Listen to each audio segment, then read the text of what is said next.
We could not have imagined that a global economy, already in throes of a slowdown, would be pushed into an unprecedented contraction. We could not have also imagined then that our people, as those in other countries, would have to endure the loss of near and dear ones and suffer hardships brought about due to a health crisis. The risk of not having a lockdown was far too high. Within 48 hours of declaring a 3-week-long complete lockdown, the Prime Minister announced the Pradhan Mantri Garib Kalyan Yojana, valued at 2.76 lakh crores, that provided free food grain to 800 million people, free cooking gas for 80 million families for months, and cash directly to over 400 million farmers, women, elderly, the poor, and the needy. Even as a large section of citizens stayed home, milk, vegetables, fruit suppliers, health and sanitary workers, truck drivers, railways and public transport workers, bank employees, electricity workers, annadatas, police, firemen and the armed forces all had to go about their work as normal, but with the additional anxiety of the virus hanging over them.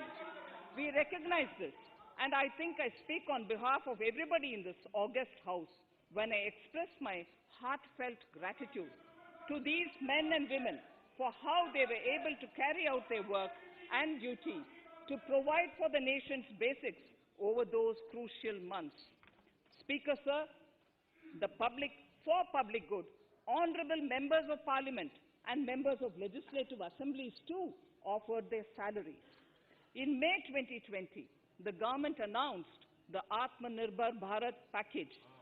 To sustain the recovery further into the year, we also rolled out 2 more Atmanirbhar packages, 2 and 3. Total financial impact of all the Atmanirbhar Bharat packages, including measures taken by the RBI, was estimated to be about 27.1 lakh crores, which amounts to more than 13% of our GDP. As a government, we kept a watch on the situation and were proactive in our responses. The government, led by the Prime Minister, stretched its resources to deliver for most vulnerable sections of our society, the poorest of the poor, the Dalits, the tribals, the elderly, the migrant workers, and our children. The Pradhan Mantri Garib Kalyan Yojana, the 3 Atmanirbhar packages, and announcements made later were like 5 mini budgets in themselves. The Atmanirbhar packages accelerated our pace of structural reforms, redefinition of MSMEs, commercialization of the mining sector, agriculture and labor reforms, privatization of public sector undertakings, One Nation, One Ration Card, production-linked incentive schemes are some of the notable reforms carried out during this period. Faceless income tax assessment, DBT, and financial inclusion are the others. Today, India has 2 vaccines available and has begun medically safeguarding not only her own citizens against COVID-19, but also those of 100 or more countries. It is added comfort to know that 2 or more vaccines are also expected soon. Honorable Prime Minister launched the vaccination drive by crediting and thanking our scientists. We are ever grateful for the strength and rigor of their efforts. Having said that, we are all reminded time and again that our fight against COVID-19 continues into 2021. Now, just as it happened after the 2 world wars, there are signs that the political, economic, and strategic relations in the post-COVID world are changing. This moment in history is the dawn of a new era, one in which India is well poised to truly be the land of promise and hope. I borrow the words of Rabindranath Tagore: "Faith is the bird that feels the light and sings when the dawn is still dark. Faith is the bird that feels the light and sings when the dawn is still dark. In this spirit, I can't help but recall the joy that we as cricket-loving nation felt after the Team India's recent spectacular success in Australia. It has reminded us of all the qualities that we as a people, particularly our youth, epitomize of having abundant promise and the unsuppressed thirst to perform and to succeed. Today, data shows that India now has one of the lowest death rate of 112 per million population and one of the lowest active cases of about 130 per million. This has laid the foundation to the revival we are seeing now in the economy. This budget will be the first of this new decade. This budget will also be a digital budget, and that has happened with all your support. So far, only 3 times has a budget followed a contraction in the economy. All such contractions earlier were as a result of situations typical to India.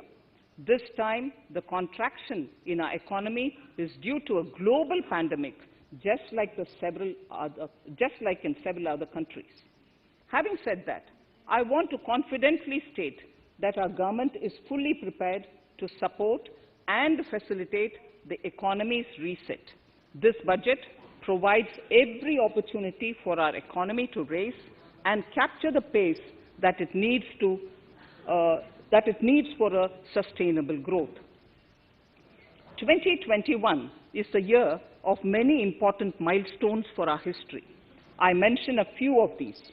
It is the 75th year of independence, 60 years of Goa's accession to India, 50 years of the 1971 India-Pakistan War. It will be the year of the 8th census of independent India. It will also be India's turn at the BRICS presidency, the year for our Chandrayaan-3 mission, and the Haridwar Mahakumbh.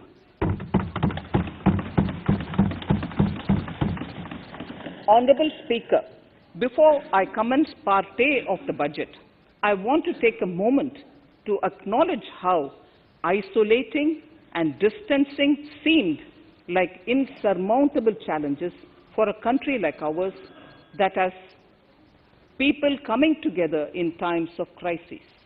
It hurts us in many ways. I bow my head in respect to every citizen for the endurance shown in facing what was an undeniably a tough year for all our physical and mental well-being. Part A. In Part A, I wish to lay a vision for Atmanirbhar Bharat. Atmanirbhar Bharat or Atmanirbharta is not a new idea. Ancient India was largely self-reliant and equally a business epicenter of the world. Atmanirbhar Bharat is an expression of the 130 crore Indians who have full confidence in their capabilities and skills. We are already part of international groupings such as the G20 and the BRICS, the Coalition for Disaster Resilient Infrastructure, and the International Solar Alliance are realities today due to India's efforts.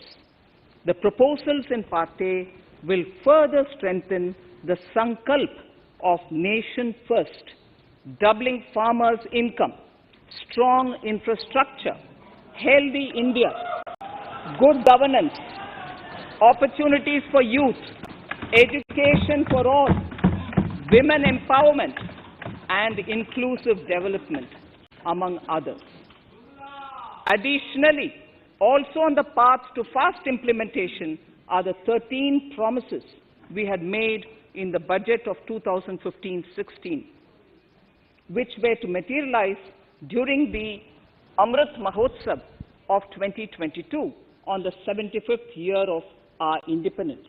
They too resonate with the vision of Atmanirbharta.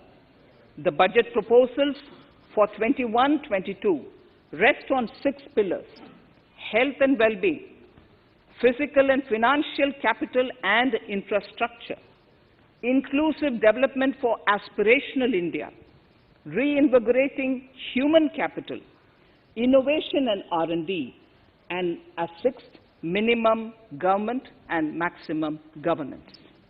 I now move to talking about the first pillar, health and well-being. Even at the outset, I would like to say that the investment on health infrastructure in this budget has increased substantially.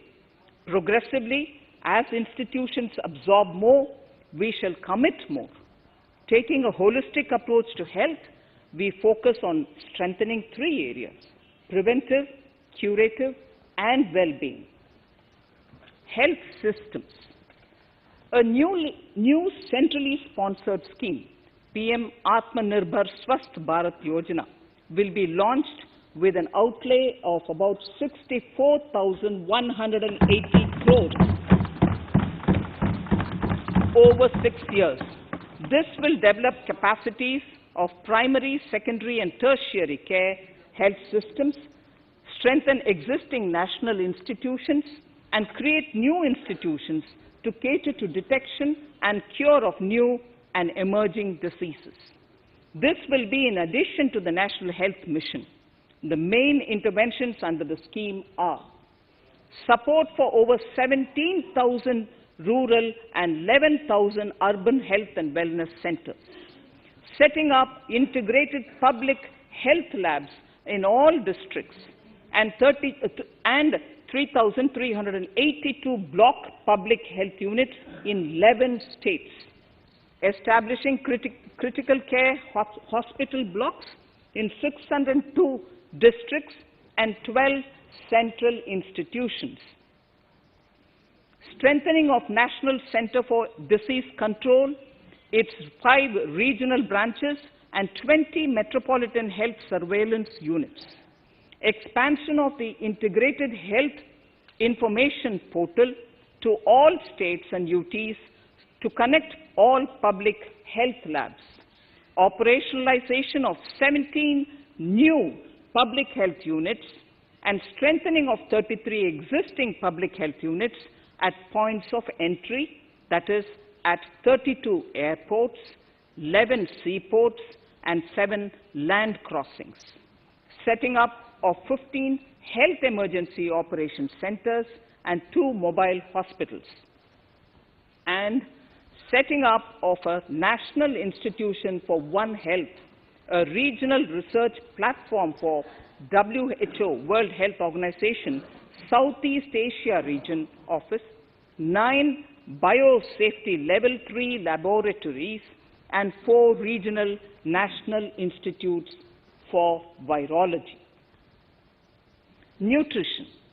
To strengthen nutritional content, delivery, outreach, and outcome, we will merge the Supplementary Nutrition Program and the Poshan Abhiyan and launch the Mission Poshan 2.0.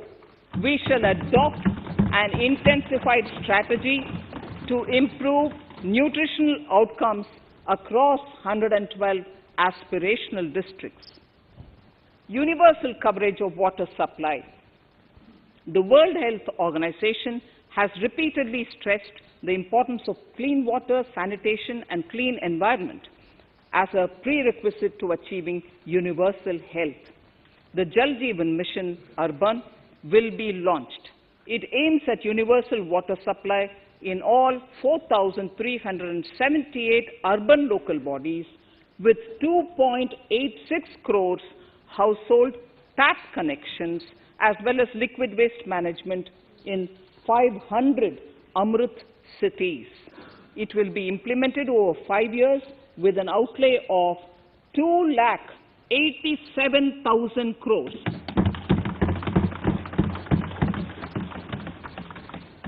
Swachh Bharat and Swasth Bharat.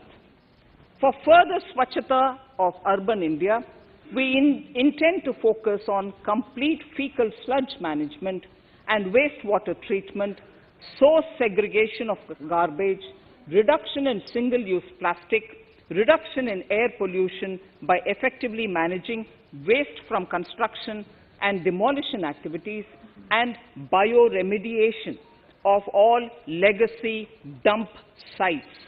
The Urban Swachh Bharat Mission 2.0 will be implemented with a total financial allocation of 1,41,678 crores over a period of 5 years from 2021. Clean air.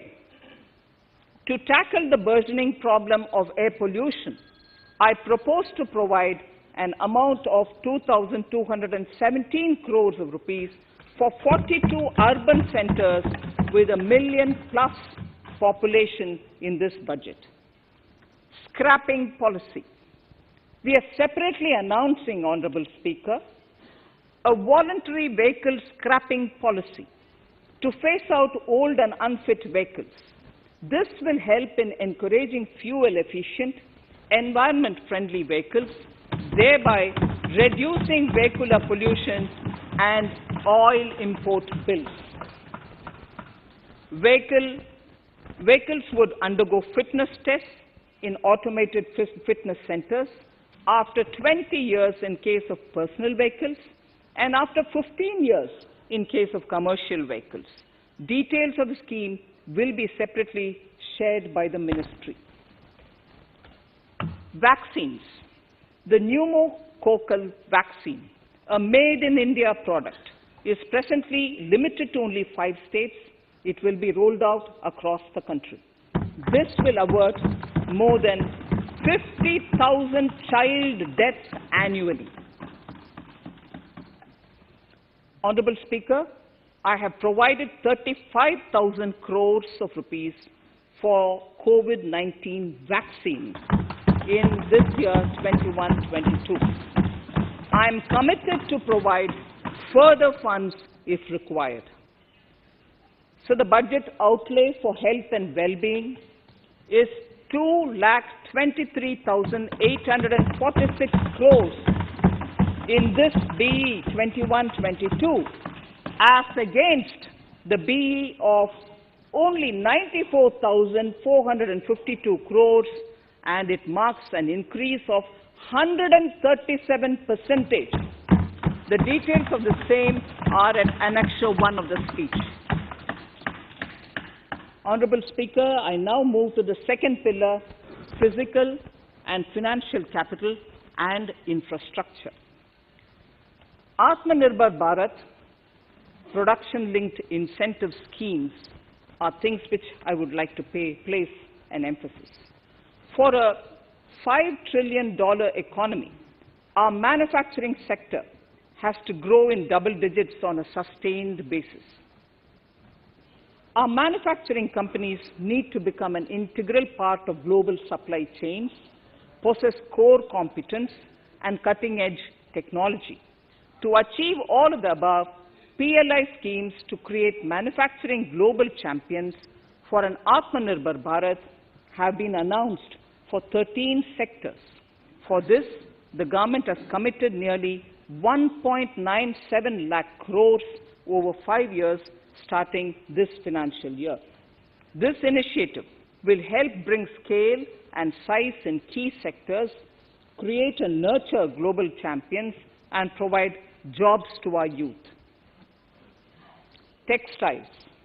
To enable the textile industry to become globally competitive, attract large investments, and boost employment generation, a scheme of Mega Investment Textile Park will be launched in addition to the PLI schemes. This will create world-class infrastructure with plug-and-play facilities to create global champions in exports.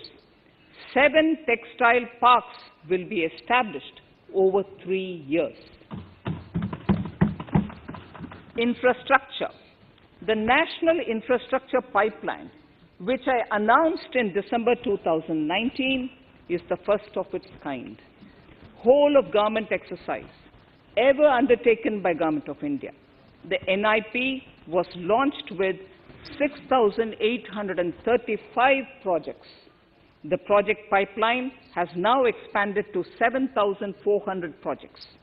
Around 217 projects worth rupees 1.10 lakh crores under some key infrastructure ministries have been completed.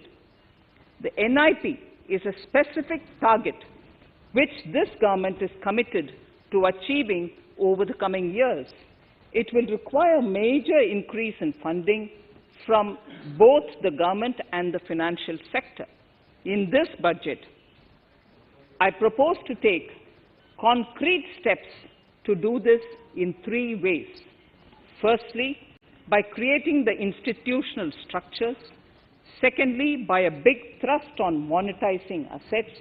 And thirdly, by enhancing the share of capital expenditure in central and state budgets. Infrastructure needs long-term debt financing. A professionally managed development financial institution is necessary to act as a provider, enabler, and catalyst for infrastructure financing. Accordingly, I shall introduce a bill to set up a development financial institution.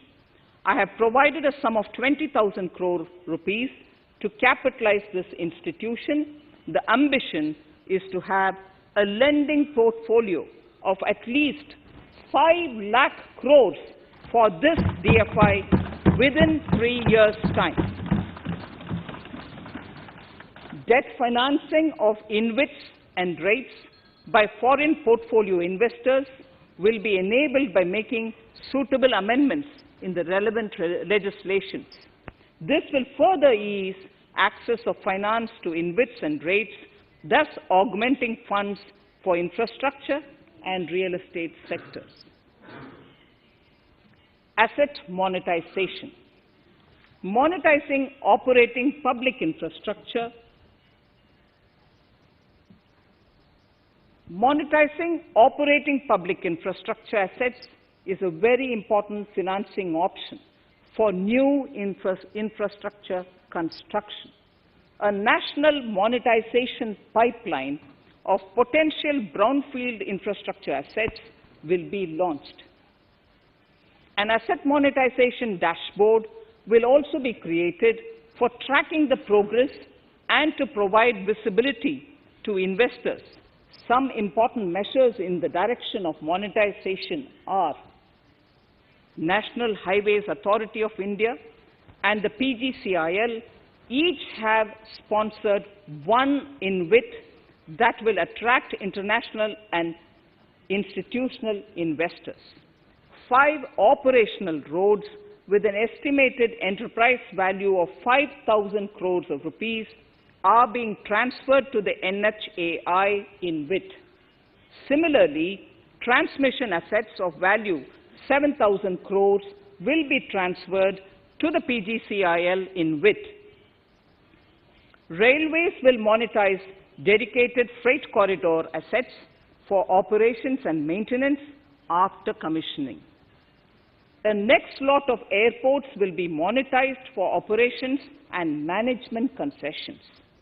Other core infrastructure assets that will be rolled out under the asset monetization programs are NHAI operational toll roads, 2 transmission assets of PGCL, 3 oil and gas pipelines of GAIL, Gas Authority of India Limited, IOCL and HPCL, Airports Authority of India airports in Tier 2 and 3 cities, other railway infrastructure assets, warehousing assets of CPSE, such as the Central Warehousing Corporation and NAFED, among others, and sports stadiums. Sharp increase in capital budget.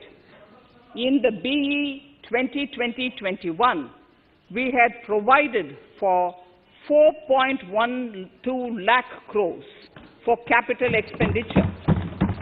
It was our effort that in spite of resource crunch, we should spend more on capital, and we are likely to end this year at around 4.39 lakh crores, which I have provided in the RE of 2020-2021. For 21-22, I propose a sharp increase in capital expenditure and thus have provided 5.54 lakh crores, which is 34.5% more than the BE of 2020-2021. Of this, I have kept a sum of more than 44,000 crores in the budget head of the Department of Economic Affairs to be provided for projects, programs, or departments that show good progress in capital expenditure and are in need of further funds. Over and above this expenditure, we would also be providing more than 2 lakh crores to states and autonomous bodies for their capital expenditure. We will also work out specific mechanisms to nudge states to spend more of their budget on creation of infrastructure.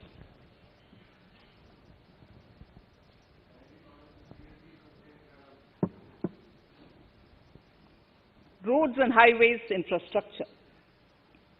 More than 13,000 kilometer length of roads at a cost of 3.3 lakh crores has already been awarded under the 5.35 lakh crores Bharatmala Pariyojana project, of which 3,800 kilometers have been constructed. By March 2022, we would be awarding another 8,500 kilometers and complete an additional 11,000 kilometers of national highway corridors. To further augment road infrastructure, more economic corridors are also being planned. Some are 3,500 kilometers of national highway works in the state of Tamil Nadu at an investment of 1.03 lakh crores. These include Madurai-Kollam corridor, Chittoor-Tachur corridor, and construction will start next year. Second, 1,100 kilometers of national highway works in the state of Kerala at an investment of 65,000 crores, including 600 kilometer section of Mumbai-Kanyakumari corridor in Kerala. Third, 675 kilometers of highway works in the state of West Bengal at a cost of 25,000 crores, including upgradation of existing road Kolkata-Siliguri.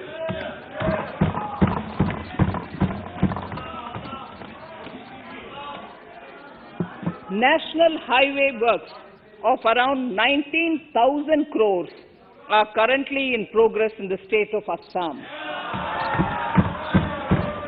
Further works of more than 34,000 crores covering more than 1,300 kilometers of national highways will be undertaken in the state in the coming 3 years. Some of the flagship corridors and other important projects that would see considerable activity in 2021-22 are in Annexure 2 to my speech. I am also providing an enhanced outlay of 1,18,101 lakh crores, 1,18,101 crores for Ministry of Road Transport and Highways, of which 1,08,230 crores is for capital, the highest ever provided. Railway infrastructure. Honorable Speaker, sir, Indian Railways have prepared a National Rail Plan for India 2030. The plan is to create a future-ready railway system by 2030. Bringing down the logistic costs for an industry is at the core of our strategy to enable Make in India. It is expected that Western Dedicated Freight Corridor and Eastern Dedicated Freight Corridor will be commissioned by June 2022. The following additional initiatives are also proposed. The Sonnagar-Gomo sections, 263 kilometers of Eastern Dedicated Freight Corridor, will be taken up in PPP mode in this year itself. Gomo-Dankuni section of 274.3 kilometers will be also taken up shortly in short succession. We will undertake future dedicated freight corridor projects, namely East Coast Corridor from Kharagpur to Vijayawada, East-West Corridor from Bhusaval to Kharagpur to Dankuni, and North-South Corridor from Itarsi to Vijayawada. Detailed project reports will be undertaken in the first phase. Broad gauge route kilometers, RKM as they refer to, electrified is expected to reach 46,000 kilometers, 46,000 RKM. That is 72% by end of 2021 from 41,548 RKMs on 1st October 2020. 100% electrification of broad gauge routes will be completed by December 2023. For passenger convenience and safety, the following measures are being proposed. We will introduce the aesthetically designed Vista Dome LHB coach on tourist routes to give better travel experience to passengers.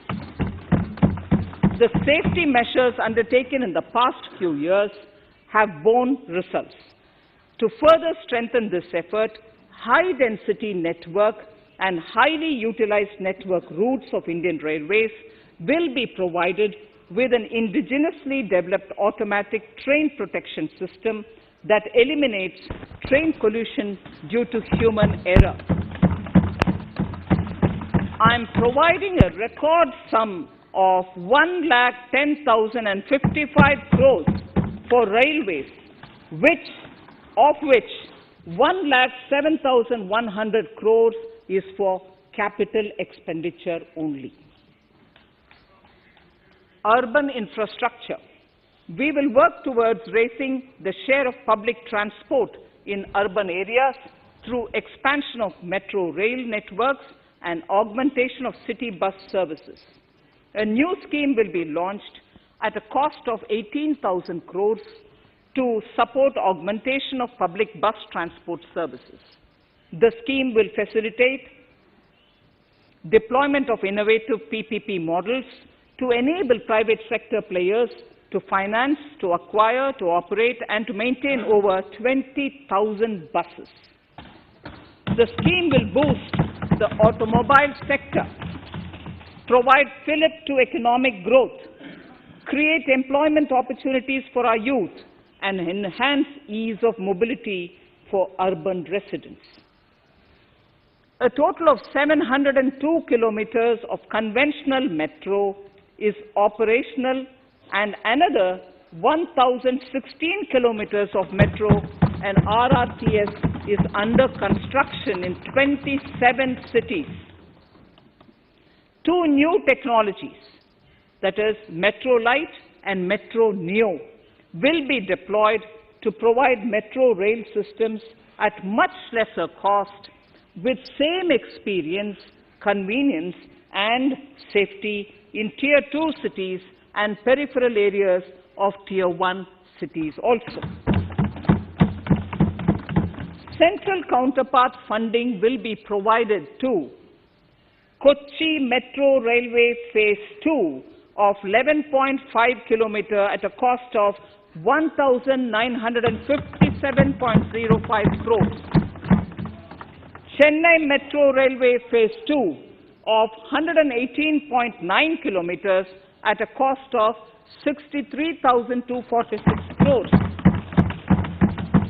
Bengaluru Metro Railway Project Phase 2A and 2B of 58.19 kilometers at a cost of 14,788 crores.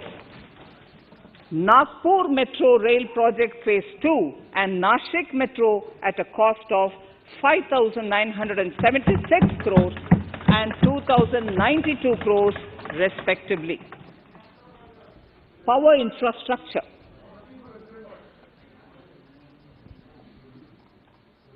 The past 6 years have seen a number of reforms and achievements in power sector.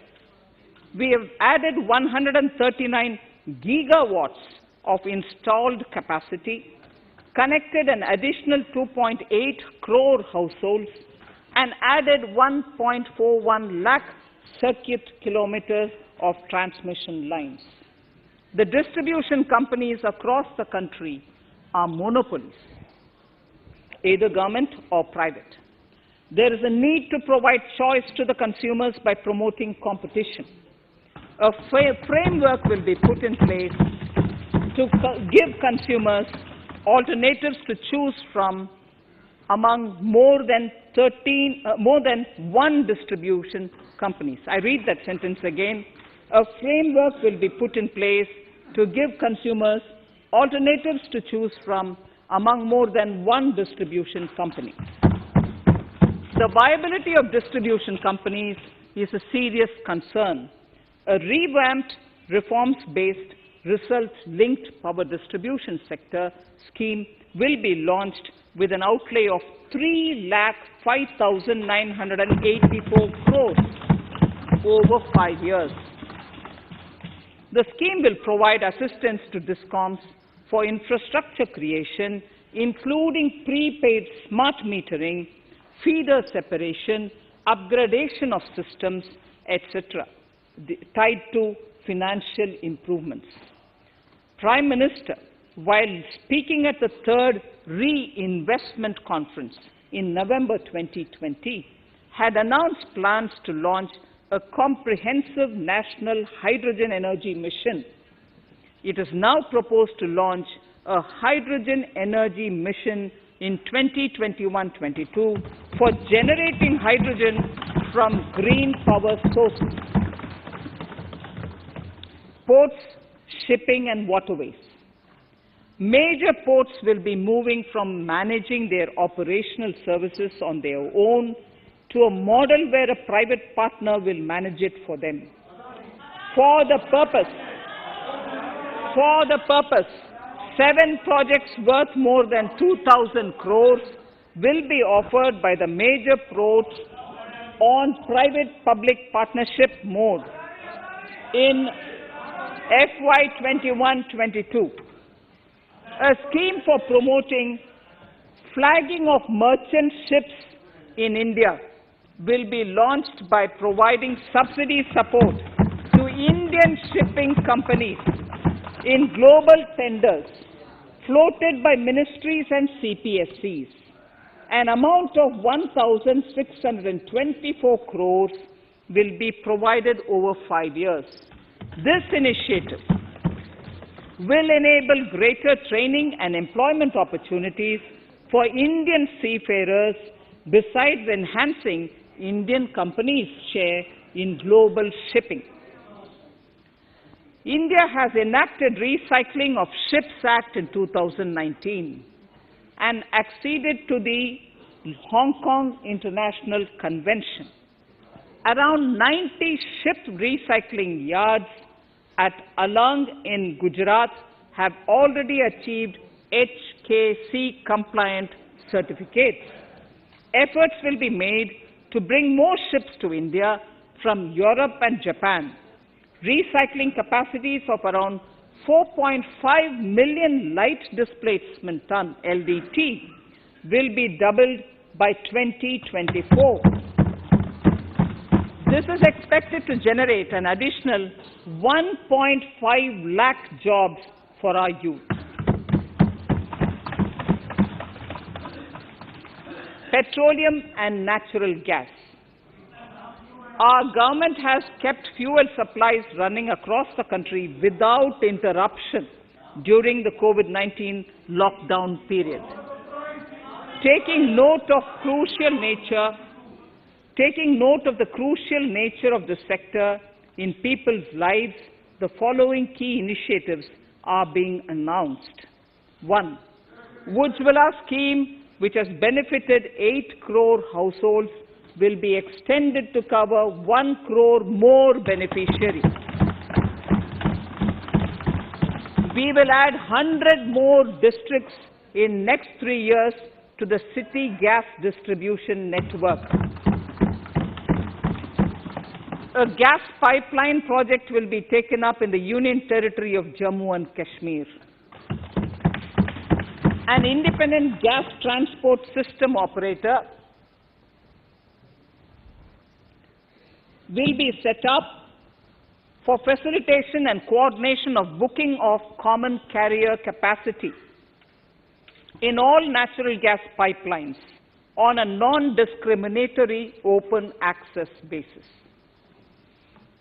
Financial capital. I propose to consolidate the provisions of the SEBI Act 1992, Depositories Act 1996, Securities Contracts Regulation Act 1956, and Government Securities Act 2007 into a rationalized single Securities Markets Code.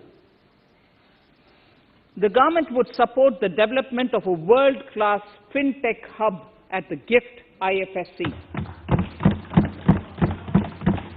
To instill confidence amongst the participants in corporate bond market during times of stress and to generally enhance secondary market liquidity, it is proposed to create a permanent institutional framework. The proposed body would purchase investment-grade debt securities both in the stressed and normal times and help in the development of the bond market. In the budget 2018-19, government had announced its intent to establish a system of regulated gold exchanges in the country. For the purpose, SEBI will be notified as the regulator, and Warehousing Development and Regulatory Authority will be strengthened to set up a commodity market ecosystem arrangement, including vaulting, assaying, logistics, etc., in addition to warehousing. Towards investor protection, I propose to introduce an investor charter as a right of all financial investors across all financial products. To give a further boost to the non-conventional energy sector, I propose to provide additional capital infusion of 1,000 crores to Solar Energy Corporation of India and 1,500 crores to Indian Renewable Energy Development Agency.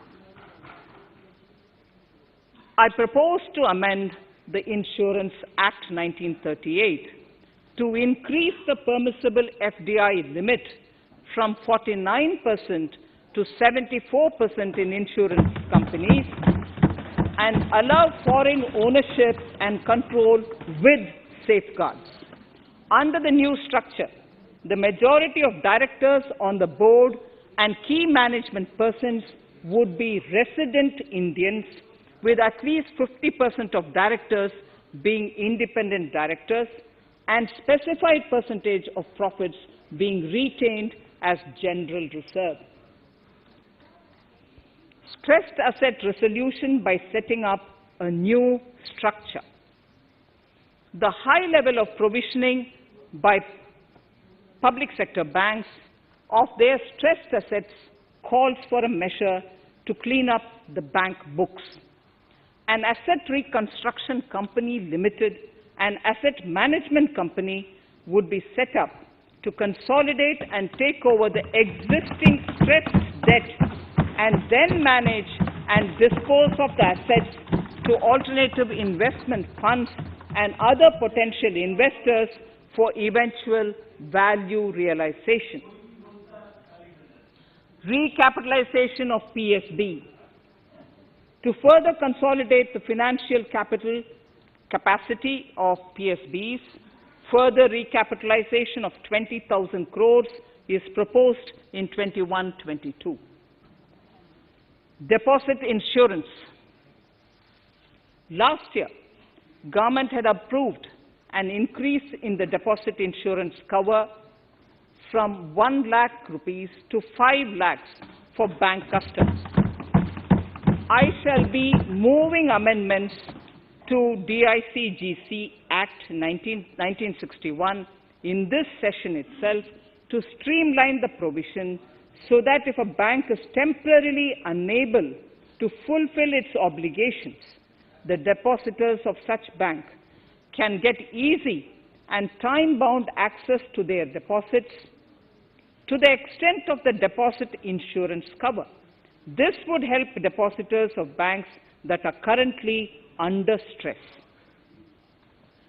To improve credit discipline, while continuing to protect the interests of small borrowers, for NBFCs with minimum asset size of 100 crores, the minimum loan size eligible for debt recovery under the Securitization and Reconstruction of Financial Assets and Enforcement of Security Interests (Frbm Act 2002, it is proposed to be reduced from the existing level of 50 lakhs to 20 lakhs.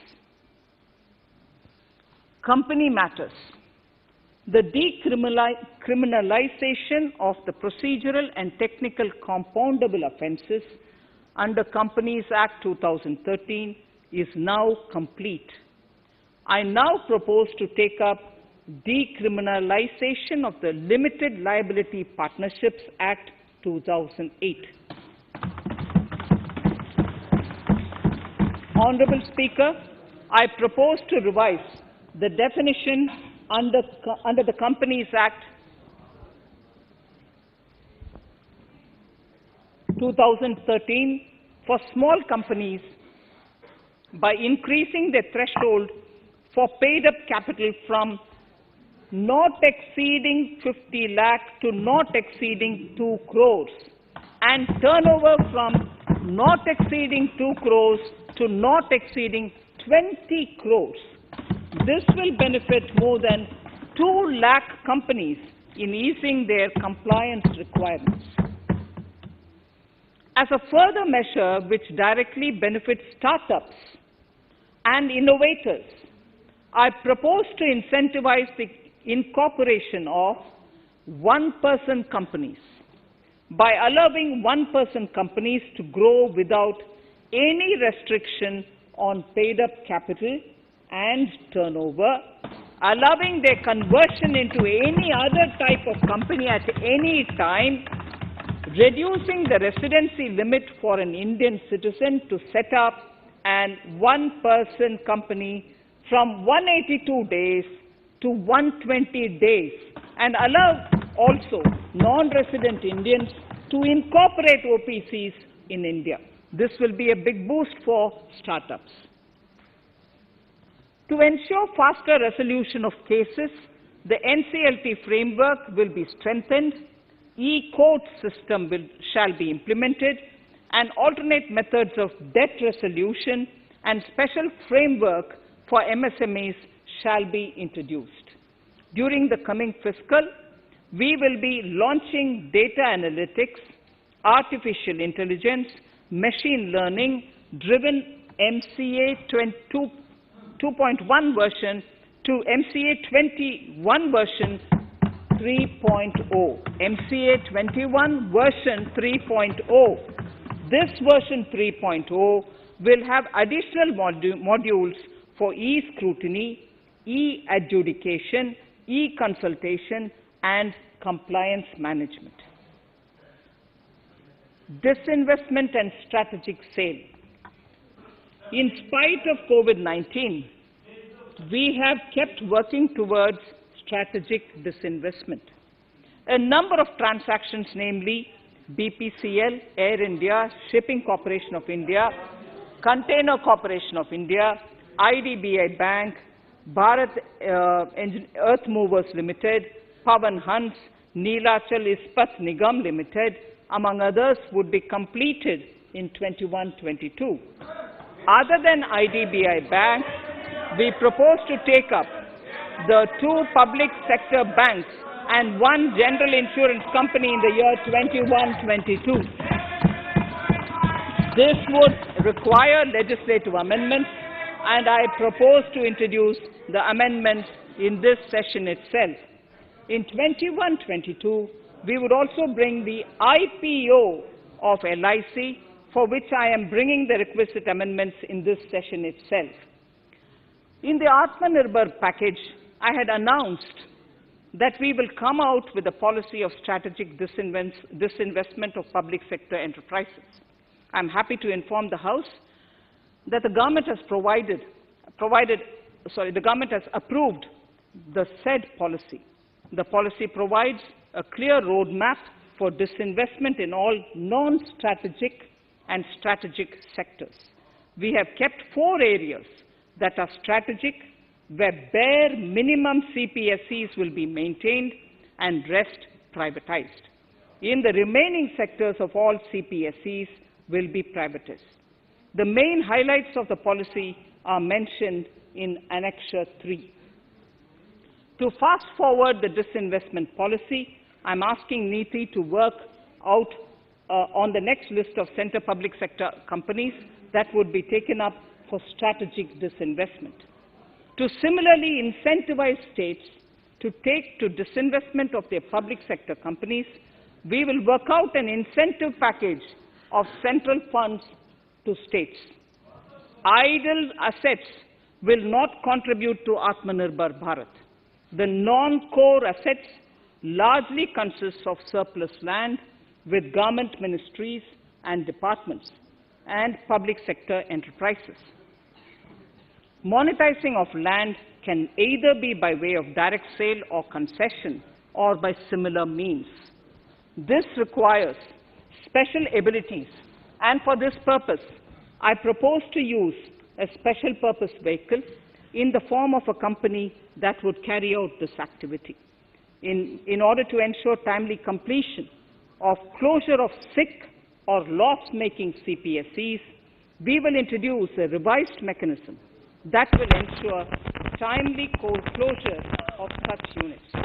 I have estimated 1,75,000 crores as receipts from disinvestment in BE 21-22.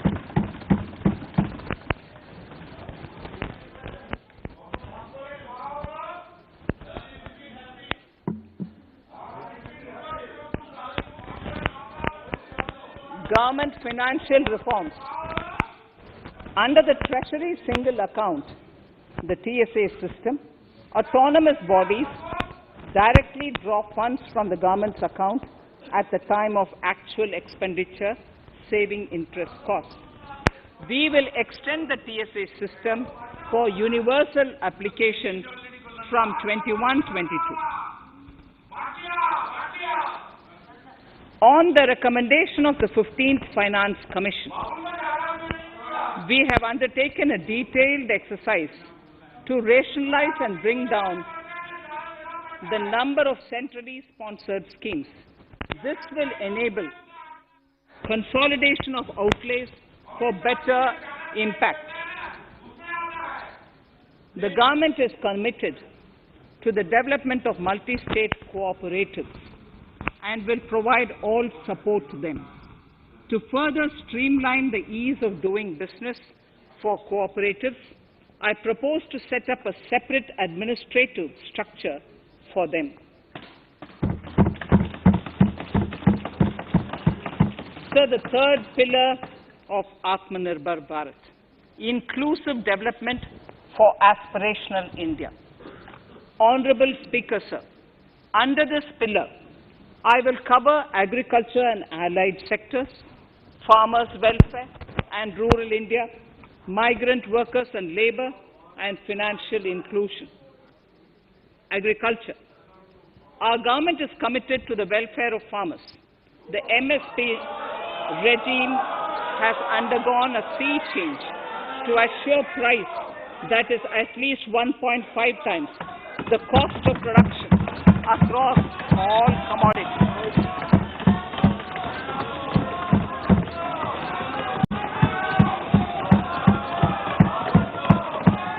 The procurement has also continued to increase at a steady pace.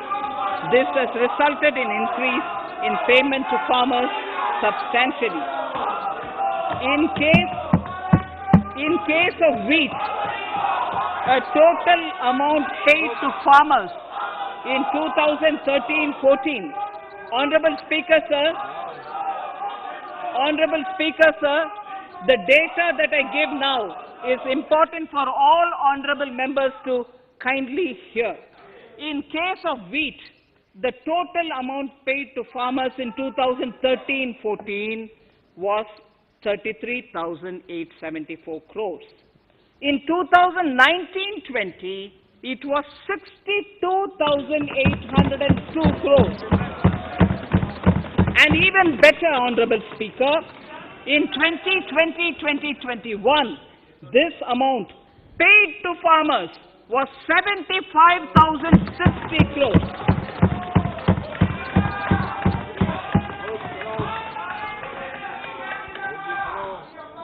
Honorable Speaker, again an important fact, the number of wheat growing farmers that were benefited increased in 2020-21 to 43.36 lakhs compared to 35.57 lakhs in 2019-20.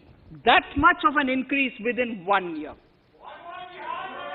For paddy, again an important data. For paddy, the amount paid in 2013-14 was 63,928 crores.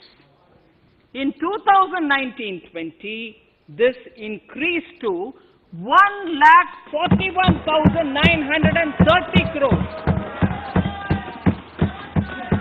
Even better, in 2020-2021,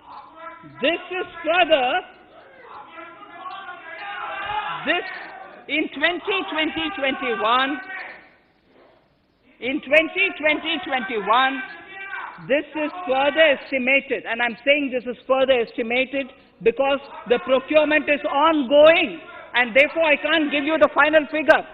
This is further estimated to increase to 1,72,752 crores. The number of farmers benefited increased from 1.24 crores in 2019-20 to 1.54 crores in 2020-21. In the same way, Honorable Speaker, sir, in the case of pulses, the amount paid in 2013-14 was 236 crores. In 2019-20, this was increased to 8,285 crores. Now in 2021, it is at 10,530 crores. More than 40 times increase from 2013-14. The receipts to cotton farmers have seen a stupendous increase from 90 crores in 2013-14 to 25,974 crores I'm giving you data as of 27th January 2021. This is bound to increase. From 90 crores for cotton farmers in 2013-14 to 25,974 crores in 2021. All the details in complete narration is available in Annexure 4 to my speech. Early this year, Honorable Prime Minister had launched the Swamitva scheme. Under this, a record of rights is being given to property owners in villages. Up till now, about 1.80 lakh property owners in 1,241 villages have been provided cards. I propose during 21-22 to extend this to cover all states and union territories. To provide adequate credit to our farmers, I have enhanced the agricultural credit target to 16.5 lakh crores in this year. We will focus on ensuring increased credit flow to animal husbandry, Pashupalan, dairy, and to Matsyakar, to the fisheries. We are enhancing the allocation to the Rural Infrastructure Development Fund from 30,000 crores to 40,000 crores. The Micro Irrigation Fund, with a corpus of 5,000 crores, has been created under NABARD. I propose to double it by augmenting it by another 5,000 crores. To boost value addition in agriculture and allied products and their exports, the scope of Operation Green Scheme that is presently applicable to only tomatoes, onions and potatoes will be enlarged to include 22 perishable crops. Around 1.68 lakh crore farmers, around 1.68 crore farmers are registered, and 1.14 lakh crores of rupees trade value has been carried out through e-NAMs, the National Agricultural Market. Keeping in view the transparency and the competitiveness that e-NAM has brought into the agricultural market, 1,000 more mandis will be integrated with e-NAM. Honorable Speaker, sir, with all this, the Agricultural Infrastructure Fund would be made available to the APMCs for augmenting their infrastructure facilities.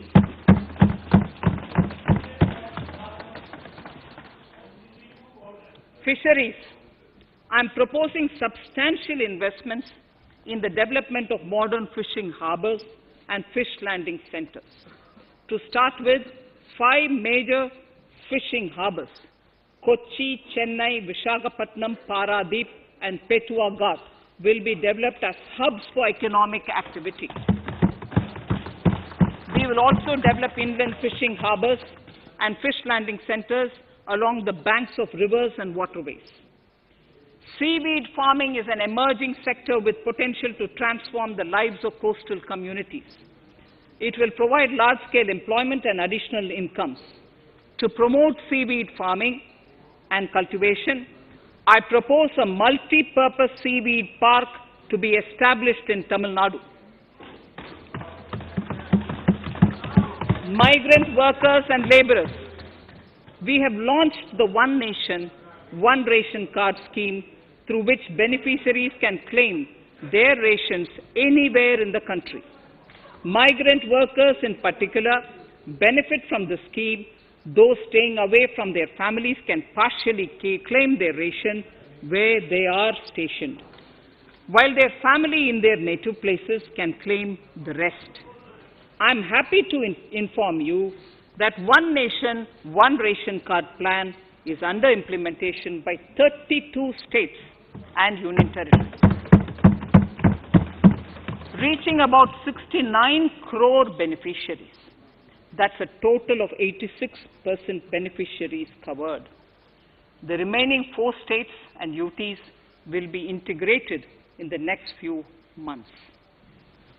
To further extend our efforts towards the unorganized labor force, migrant workers in particular, I propose to launch a portal that will collect relevant information on gig workers, building and construction workers, among others.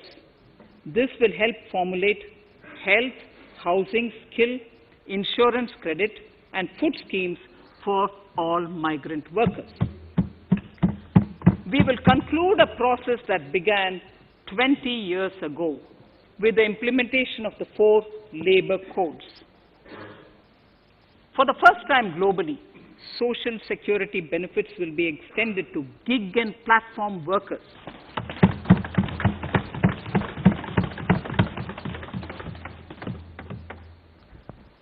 Minimum wages will apply to all categories of workers, and they will all be covered by the Employees State Insurance Corporation. Women will be allowed to work in all categories and also in the night shifts with adequate protection. At the same time, compliance burden on employers will be reduced with a single registration and licensing and online returns. financial inclusion to further facilitate credit flow under the scheme of Stand Up India for the scheduled castes and scheduled tribes and also women. I propose to reduce the margin money requirement from 25% to 15% only, and to also include loans for activities in allied sectors, in allied activities in agriculture. We have taken a number of steps to support the MSME sector. In this budget, I have provided 15,700 crores to this sector, more than double of the last year's BE. Honorable Speaker, sir, I now go to the fourth pillar, reinvigorating human capital. The national education policy announced recently has had good reception. In school education, more than 15,000 schools will be qualitatively strengthened to include all components of the national education policy.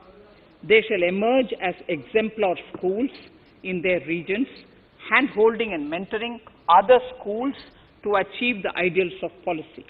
100 new Sainik schools will be set up in partnership with NGOs, private schools, and states.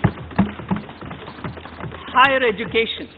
In Budget 2019-20, I had mentioned about the setting up of a higher education commission in India. We would be introducing the legislation this year to implement the same. It will be an umbrella body having 4 separate vehicles for standard setting, accreditation, regulation, and funding. Many of our cities have various institutions, universities, and colleges supported by the Government of India. Hyderabad, for example, has about 40 major institutions. In 9 such cities, we will create a formal umbrella structure so that these institutions can have better synergy while also retaining their internal autonomy. A glue grant will be set aside for this purpose. For accessible higher education in Ladakh, I propose to set up a central university in Leh.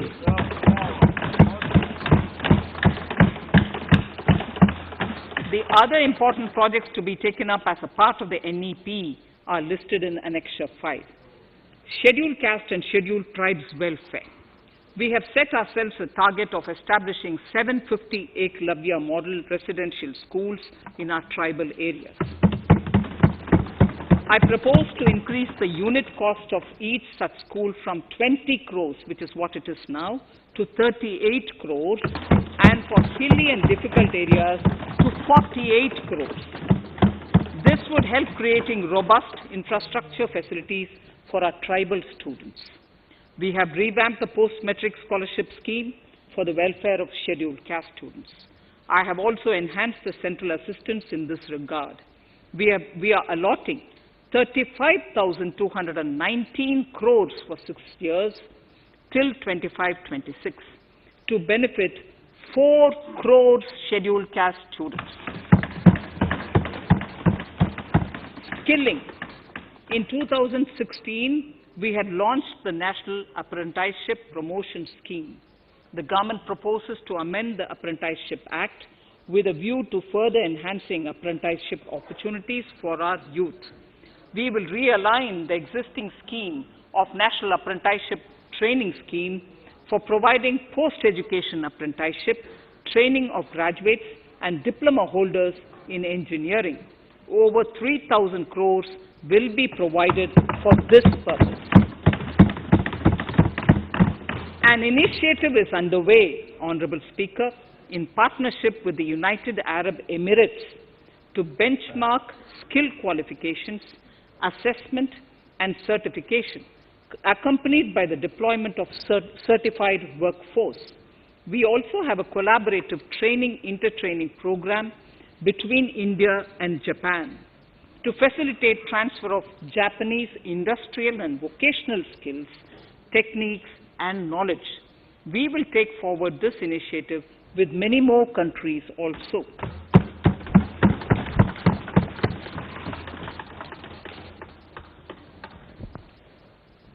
innovation and R&D. In my budget speech of 2019, I had announced the National Research Foundation. We have now worked out the modalities, and the NRF outlay will be of 50,000 crores over 5 years. It will ensure that the overall research ecosystem in the country is strengthened with focus on identified national priority thrust areas. There has been a manifold increase in digital payments in the recent past. To give a further boost to digital transactions, I earmarked 1,500 crores for a proposed scheme that will provide financial incentive to promote digital mode of payment. We will undertake a new initiative, National Language Translation Mission. This will enable the wealth of governance and policy-related knowledge on the Internet being made available in major Indian languages.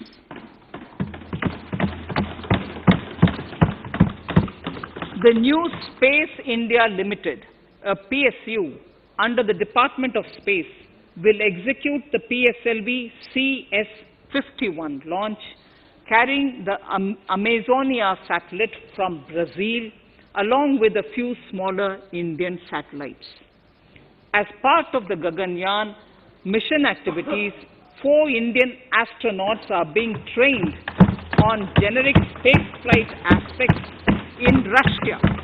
The first unmanned launch is slated for December 2021.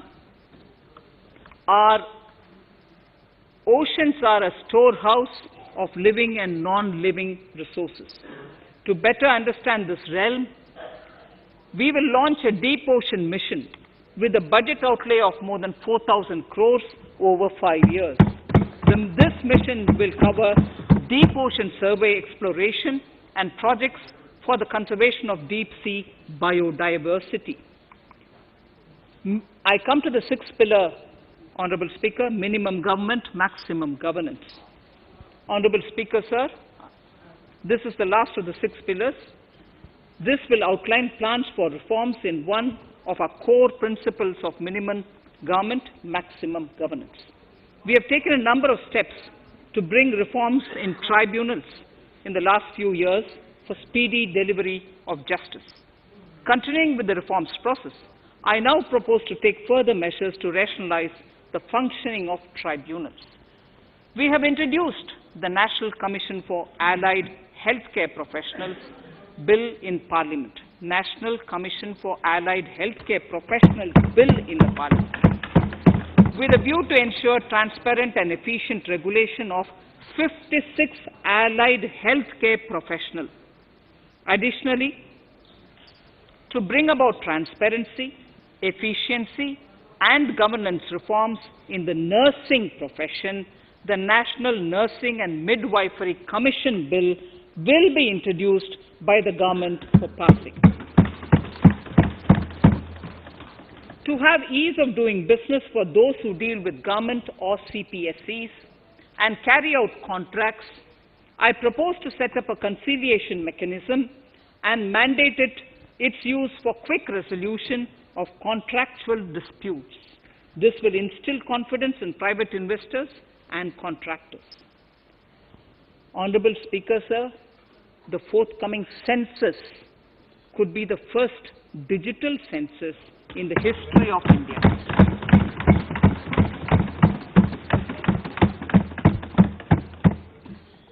For this monumental milestone marking task, I have allocated 3,768 crores in this year, 21-22. Honorable Speaker, Goa is celebrating the Diamond Jubilee year of the state's liberation from Portuguese rule. From the Government of India's side, I propose to grant 300 crores to the Government of Goa for the celebration. I propose to provide 1,000 crores for the welfare of tea workers, especially women and children in Assam and West Bengal, as special scheme will be devised for the same.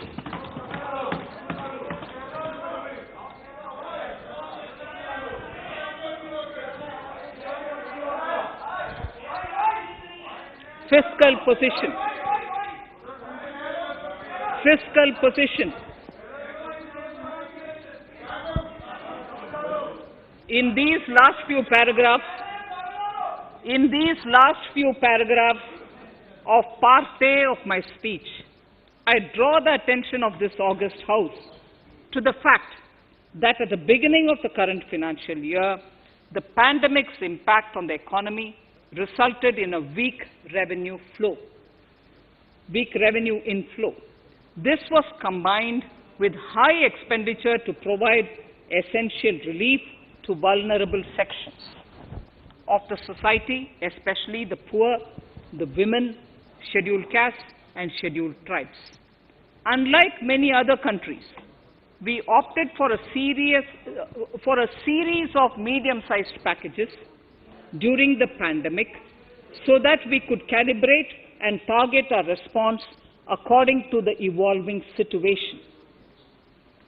Once the health situation stabilized and the lockdown was being slowly lifted, we switched to ramping up government spending so as to revive domestic demand.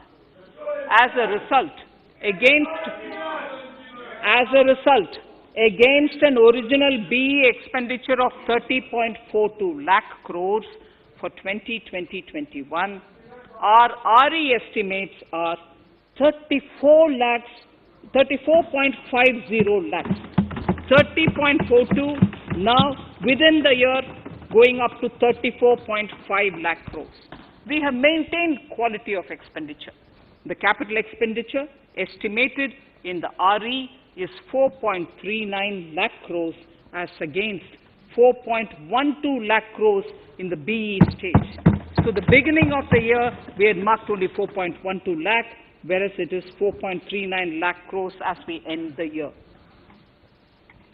Fiscal deficit in RE 2020-2021 is pegged at 9.5% of the GDP. Fiscal deficit in RE 2020 to 2021 is pegged at 9.5% of GDP. We have funded this through government borrowings, multilateral borrowings, small saving funds, and short-term borrowings. We would need another 80,000 crores, for which we would be approaching the market in these 2 months. We would be needing another 80,000 crores, for which we would be approaching the markets in these 2 months. To ensure that the economy is given the required push, our BE estimates for expenditure in 21-22 are 34.83 lakh crores. This includes 5.54 lakh crores as capital expenditure, an increase of 34.5% over the BE figure of 2020-2021. The fiscal deficit in BE 21-22 is estimated to be 6.8% of the GDP. The gross borrowing from the market for the next year would be around 12 lakh crores. We plan to continue with our path of fiscal consolidation and intend to reach the fiscal deficit level below 4.5% of the GDP by 2025-2026, with a fairly steady decline over the period. We hope to achieve the consolidation by first increasing the buoyancy of tax revenue through improved compliance, and secondly, by increased receipts from monetization of assets, including public sector enterprises and land. The Contingency Fund of India is being proposed to be augmented. The Contingency Fund of India is being proposed to be augmented from 500 crores to 30,000 crores through finance bill. In accordance with the views of the 15th Finance Commission, we are allowing a normal ceiling of net borrowing for the states at 4% of GSDP for the year 21-22. A portion of this ceiling will be earmarked to be spent on incremental capital expenditure. Additional borrowing ceiling of 0.5% of the GSDP will also be provided, subject to conditions. States will be expected to reach a fiscal deficit of 3% of GSDP by 2023-24 as recommended by the 15th Finance Commission.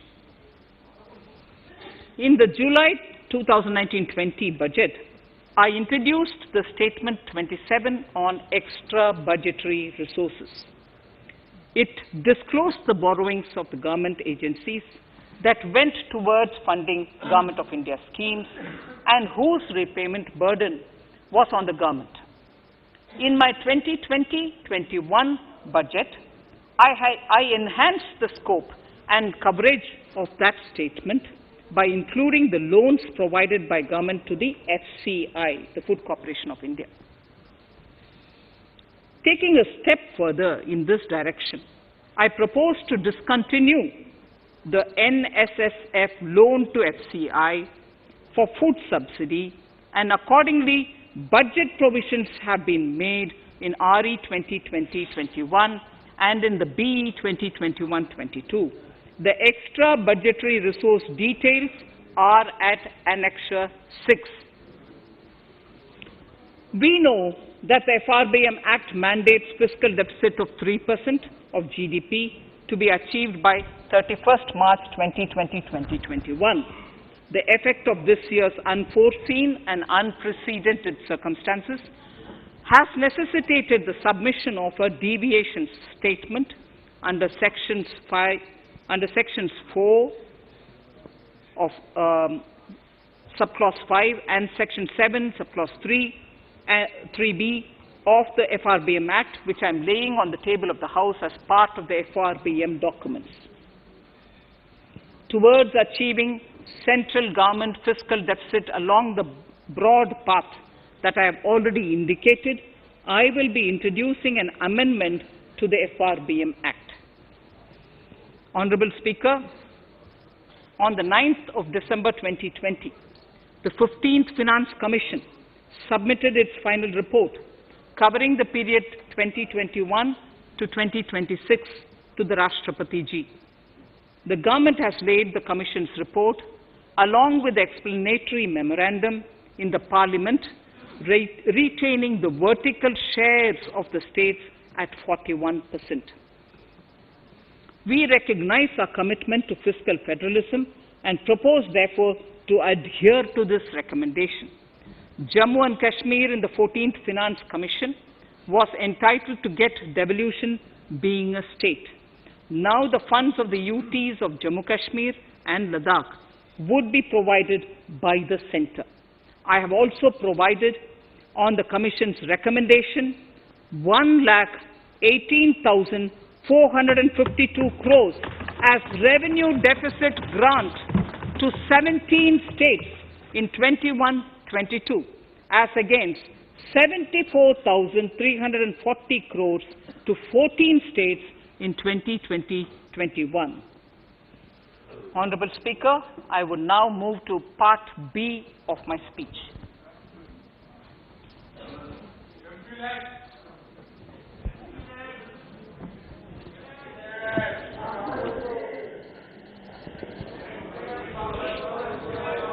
Honorable Speaker, the world is facing a serious challenge of the pandemic and its aftershock. In these trying times, when many economies are struggling to revive, our people and our industry have exhibited remarkable resilience. As I mentioned already, post-pandemic, a new world order seems to be emerging, one in which Asia is poised to occupy a prominent position, and India will have a leading role therein. In this scenario, our tax system has to be transparent, efficient, and should promote investments and employment in our country. At the same time, it should put minimum burden on our taxpayers. I borrow the words of Thiruvalluvar, the saint. ஏற்றலும் ஈட்டலும் காத்தலும் காத்த வகுத்தலும் நல்ல வல்லது அரசு. A king or a ruler is the one who creates and acquires wealth, protects and distributes it for common good. Tirukkural. Direct tax proposals. Keeping this in mind, the words of Tirukkural, our government introduced a series of reforms in the direct tax system for the benefit of our taxpayers and the economy. Few months prior to the pandemic, in order to attract investments, we slashed our corporate tax rate to make it among the lowest in the world. The dividend distribution tax too was abolished. The burden of taxation on small taxpayers was eased by increasing rebates. In 2020, the return filers saw a dramatic increase to 6.48 crores from 3.31 crores in 2014. In the direct tax administration, we had recently introduced the faceless assessment and faceless appeal. I now seek to take further steps to simplify the tax administration, ease compliance, and reduce litigation. Relief to senior citizens. I begin my direct tax proposals by offering my pranam to our senior citizens. Many of them, despite having foregone several basic necessities of their own, have strived to build our nation. Now, in the 75th year of independence of our country, when we continue our endeavor with renewed vigor, we shall reduce compliance burden on our senior citizens who are 75 years of age and above. For senior citizens who only have pension and interest income, I propose exemption from filing their income tax returns.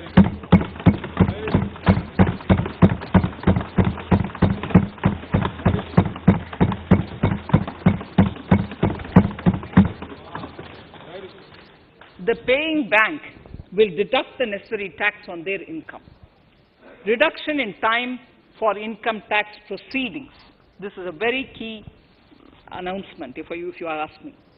Honorable Speaker, presently an assessment can be reopened up to 6 years and in serious tax fraud cases for up to 10 years.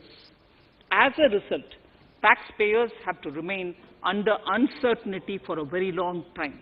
I therefore propose to reduce this time limit for reopening of assessments to 3 years from the present 6 years.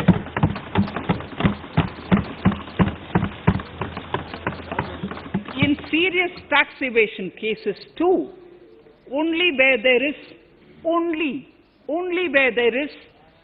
evidence of concealment of income of 50 lakh or more in a year. In serious tax evasion cases too, only where there is evidence of concealment of income of 50 lakh or more in a year can the assessment be reopened up to 10 years. Even this reopening can be done only after the approval of the Principal Chief Commissioner, the highest level of Income Tax Department. Setting up the Dispute Resolution Committee. Honorable Speaker, it has been the resolve of this government to reduce litigation, which mars the present taxation system.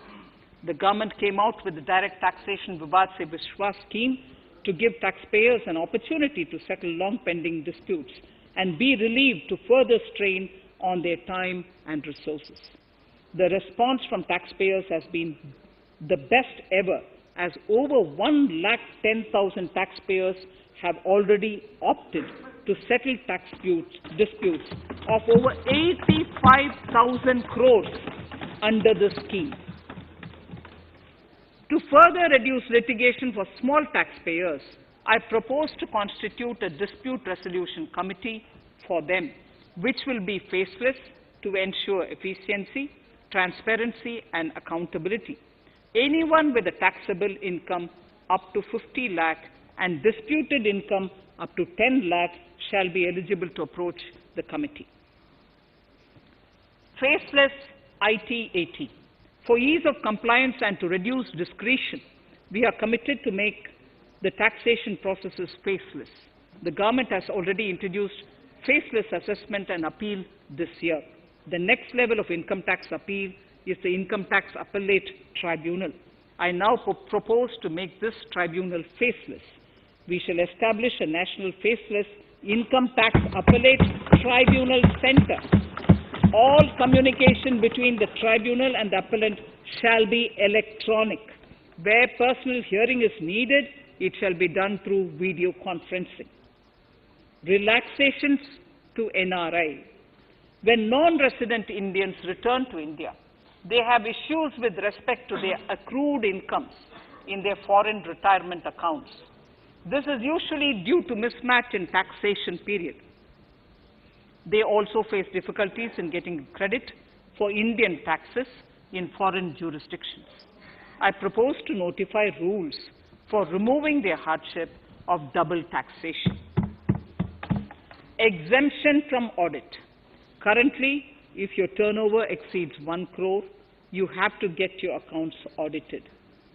In February 2020 budget, I had increased the limit for tax audit to 5 crores for those who carry out 95% of their transactions digitally.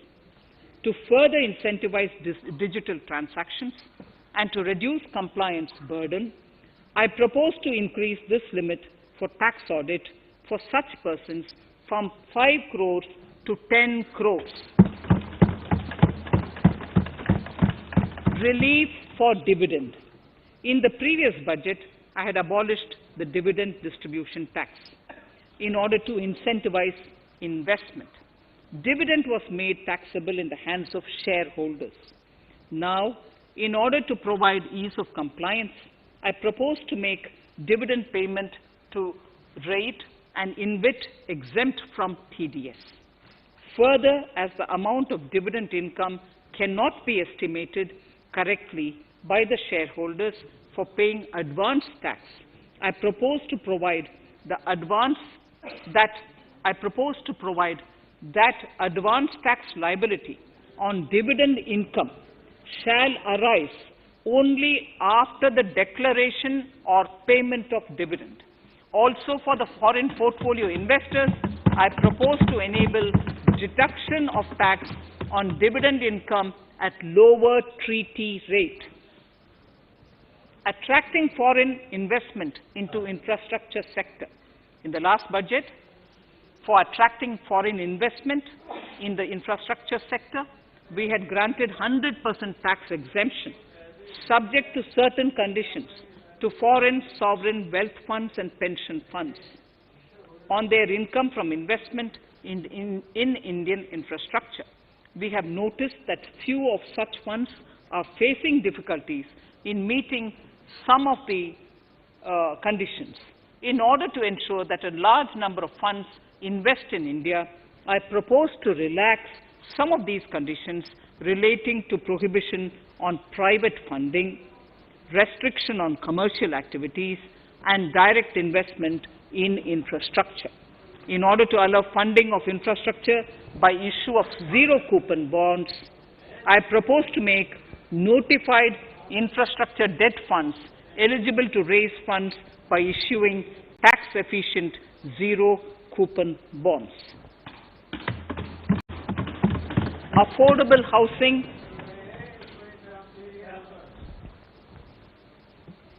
Affordable housing and rental housing. This government sees housing for all and affordable housing as priority areas. In July 2019 budget, I provided an additional deduction of interest amounting to 1.5 lakh for loan taken to purchase an affordable house. I propose to extend the eligibility of this condition by 1 more year to 31st March 2022. The additional deduction of 1.5 lakh shall therefore be available for loans taken up to 31st March 2022 for the purchase of affordable houses. Further, to keep up the supply of affordable houses, I propose that the affordable housing projects can avail a tax holiday for 1 more year till 31st March 2022. These are available now for projects also. We are committed to promote supply of affordable rental housing for migrant workers. For this, I propose to allow tax exemption for notified affordable rental housing projects. Tax incentives to IFSC. As I mentioned in Part A of this speech, the government is committed to making the International Financial Services Center in GIFT City a global financial hub. In addition to the tax incentives already provided, I propose to include, among others, tax holiday for capital gains for aircraft leasing companies, tax exemption for aircraft lease rentals paid to foreign lessors, tax incentive for relocating foreign funds in the IFSC, and to allow tax exemption to the investment division of foreign banks located in the IFSC. Pre-filling of returns. Honorable Speaker, in order to ease compliance for the taxpayer, details of salary income, tax payments, TDS, etc., already come pre-filled in income tax returns. To further ease filing of returns, details of capital gains from listed securities, dividend income, and interest from banks, post office, etc., will also be now pre-filled. Relief to small trusts. We hope to reduce compliance burden on small charitable trusts running educational institutions and hospitals. So far, there is a blanket exemption to such entities whose annual receipt does not exceed 1 crore of rupees. I now propose to increase this amount to 5 crores.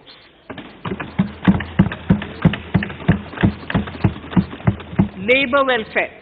We have noticed that some employers deduct the contribution of employees toward provident funds, superannuation funds, and other social security funds, but do not deposit these contributions within the specified time.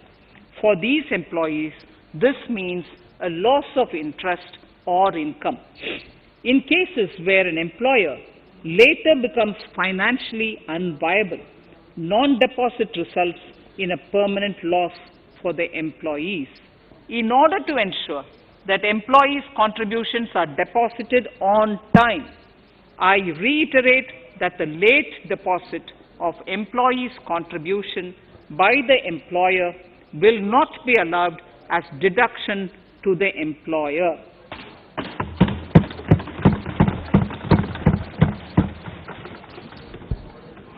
Incentives for startups. In order to incentivize startups in the country, I propose to extend the eligibility for claiming tax holiday for startups by 1 more year, till 31st March 2022. Further, in order to incentivize funding for the startups, I propose to extend the capital gains exemption for investment in startups by 1 more year, till 31st March 2022. Sir, I now come to indirect tax proposals, GST. Before I come to my indirect tax proposals, I would like to appraise the House on GST. The GST is now 4 years old, and we have taken several measures to further simplify it. Some of the measures include nil return through SMS, quarterly return and monthly payment for small taxpayers, electronic invoice system, validated input tax statements, pre-filled editable GST return, and staggering of returns filing. The capacity of GST and system has also been enhanced. We have also deployed deep analytics and artificial intelligence to identify tax evaders and fake billers and launched special drives against them.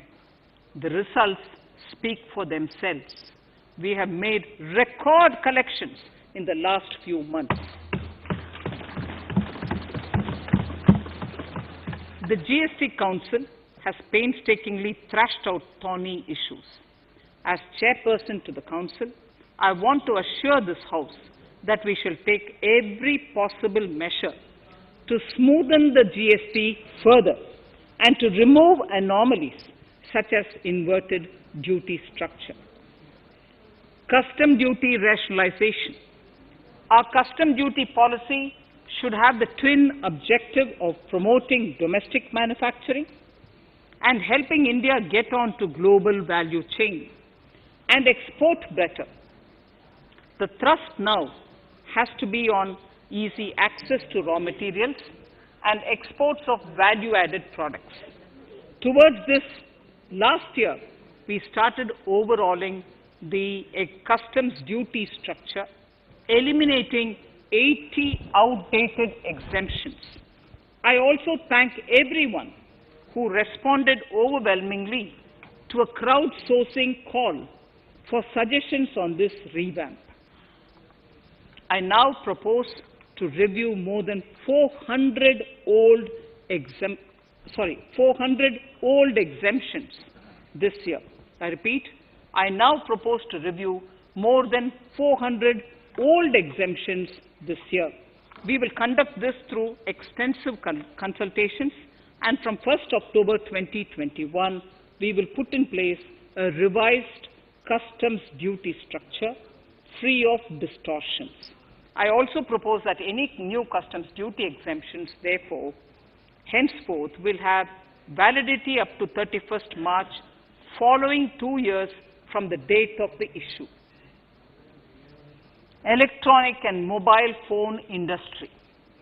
Domestic electronic manufacturing has grown rapidly. We are now exporting items like mobiles and chargers. For greater domestic value addition, we are withdrawing a few exemptions on part of chargers and sub-parts of mobiles. Further, some parts of mobiles will move from nil rate to a moderate 2.5%. Iron and steel. MSMEs and other user industries have been severely hit by a recent sharp rise in iron and steel prices. Therefore, we are reducing customs duty uniformly to 7.5% on semis, flats, and long products of non-alloy, alloy, and stainless steels. To provide relief to metal recyclers, mostly MSMEs, I am exempting duty on steel scrap for a period up to 31st March 2022. Further, I am also revoking ADD and CVD on certain steel products. Also, to provide relief to copper recyclers, I am reducing duty on copper scrap from 5% to 2.5%. Textiles. The textile sector generates employment and contributes significantly to the economy. There is a need to rationalize duties on raw material inputs to man-made textiles. We are now bringing nylon chain on par with polyester and other man-made fibers. We are uniformly reducing the BCD rates on caprolactam, nylon chips, nylon fiber, and yarn to 5%. This will help the textile industry, MSMEs, and also overall exports. Chemicals. We have calibrated customs duty rates on chemicals to encourage domestic value addition and to remove inversions. Apart from other items, we are reducing customs duty on naphtha to 2.5% to correct inversion. Gold and silver presently attract a basic customs duty of 12.5%. Since the duty was raised from 10% in July 19, prices of precious metals have risen sharply. To bring it closer to previous levels, we are rationalizing customs duty on gold and silver. Renewable energy. In Part A, we have already acknowledged that solar energy has huge promise for India. To build up domestic capacity, we will notify a phased manufacturing plan for solar cells and solar panels. At present, to encourage domestic production, we are raising duty on solar inverters from 5% to 20% and on solar lanterns from 5% to 15%. Capital equipment and auto parts. There is immense potential in manufacturing heavy capital equipment domestically. We will comprehensively review the rate structure in due course. However, we are revising duty rates on certain items immediately. We propose to withdraw exemptions on tunnel boring machine. It will attract a customs duty of 7.5% and its parts a duty of 2.5%. We are raising customs duty on certain auto parts to 15% to bring them on par with general rate on auto parts. MSME products. We are proposing certain changes to benefit MSMEs. We are increasing duty from 10 to 15% on steel screws and plastic builderwares. On prawn feed, we increase it from 5 to 15%. We are rationalizing exemption on import of duty-free items as an incentive to exporters of garments, leather and handicraft items.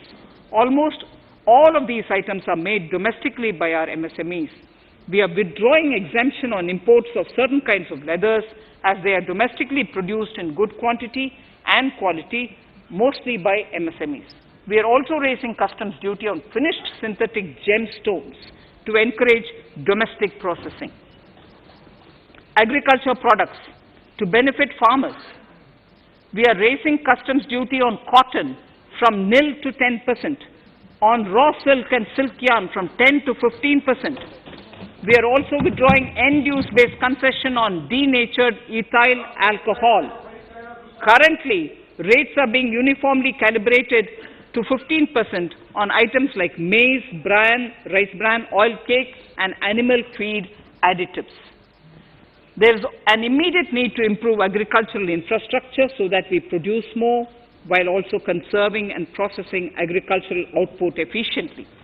This will ensure enhanced remuneration for our farmers. To earmark resources for this purpose, I propose an agricultural infrastructure and development cess on a small number of items.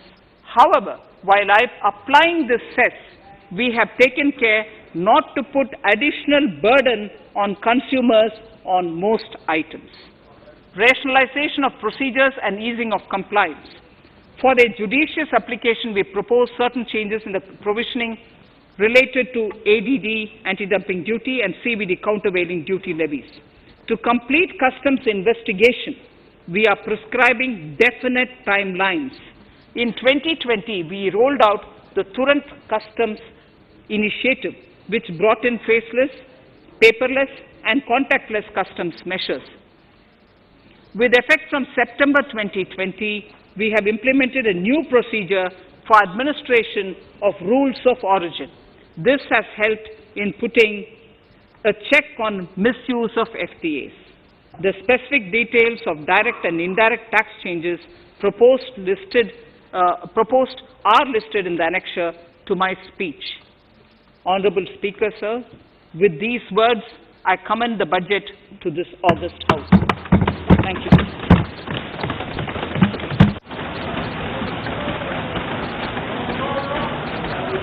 Item number 1. Manya Mantri ji, item number 1. Sorry, I don't have it with me. Sir, I wish to place on table the 15th Finance Commission report.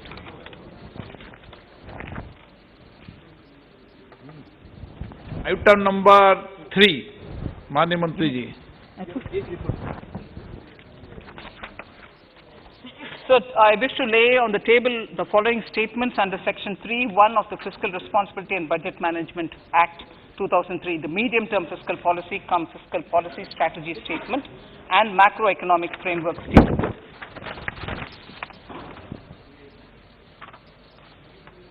Item number 4. So I wish to seek your permission to move for leave to introduce the Finance Bill 2021. प्रश्न ये कि विधेयक को पुनर्स्थापित करने की अनुमति प्रदान की जाए।